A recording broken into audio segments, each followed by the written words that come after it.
And obviously, the quarterback carousel, we talk about what happened yesterday. We got Lamar Jackson tagged. We had Carr when we did the show last week, Monday, excuse me. He got signed with the Jets. We're hearing a lot about Aaron Rodgers. Geno Smith got a bag, baby. Geno, West Virginia in the house.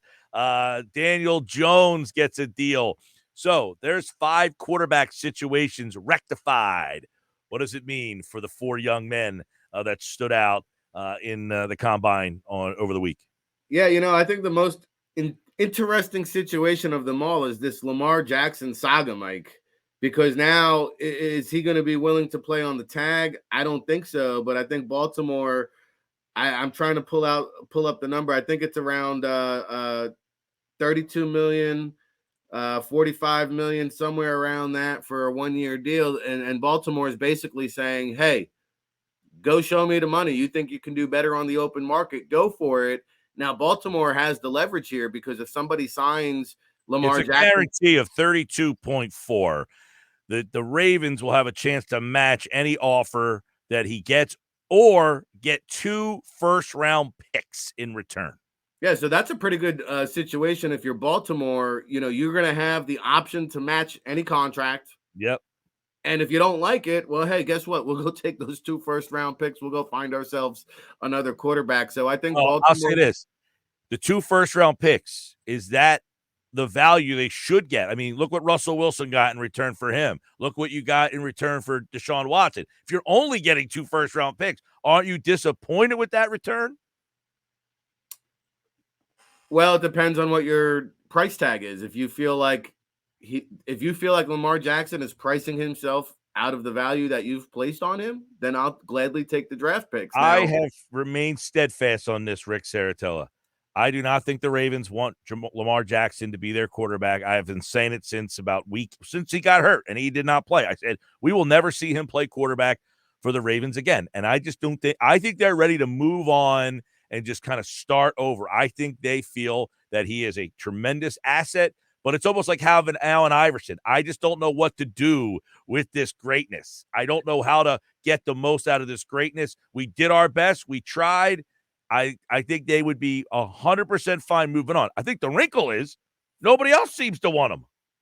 Well, I think there's a lot of truth what you said. I think there's sort of this public dog and pony show where this is a fan favorite, right? You got to be careful how you handle this situation. So I think there's a lot of public posturing to be had here. But if you remember, they did the same scenario with Joe Flacco. The team plateaued. They moved on. Lamar Jackson, for all the greatness, never won a playoff game, always one and done, always hurt, it seems like, down the stretch of the season. And, I think for those reasons, the Baltimore has every right to have those concerns. And it's just interesting how history can repeat itself because much like Joe Flacco and Lamar Jackson have come to the surface, it's like a time machine. Aaron Rodgers, are you kidding me? Green Bay, almost the same kind of baby drama mama, and now the Jets. Here they come calling. Once upon a time, Brett Favre on Broadway. I remember it. Let's go to, all right, so we got Geno back to Seattle. Yeah, that whole story is crazy. Favre, Aaron sits 3 years, waits for Favre. Favre goes to the Jets. You love waits 3 years, waits for Rodgers. Rodgers potentially goes to the Jets. Daniel Jones, that deal.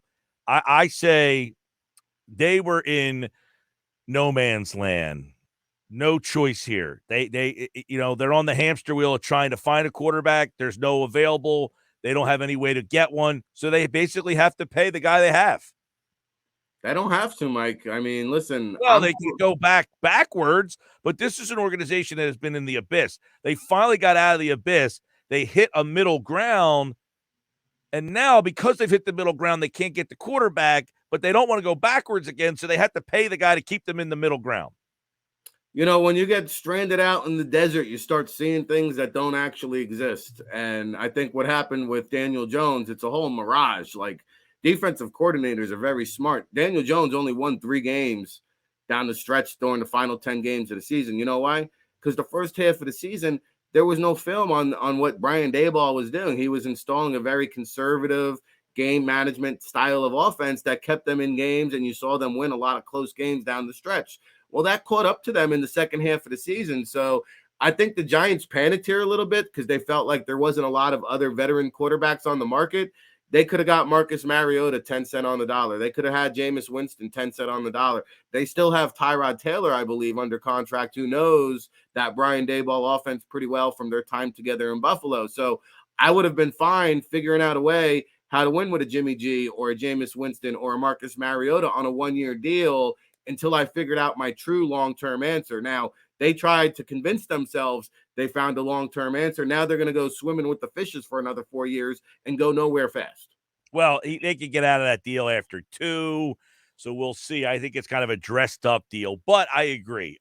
Jets, they return from their Aaron Rodgers visit. We got that. We got Geno Smith gets the big deal in Seattle. But what about Vegas? What about Houston? These are teams that still need QBs.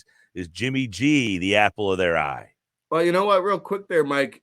Daniel Jones and Carr, they're going for $40 million a year. Geno Smith only going for $30 million a year, and he played better than both of those quarterbacks.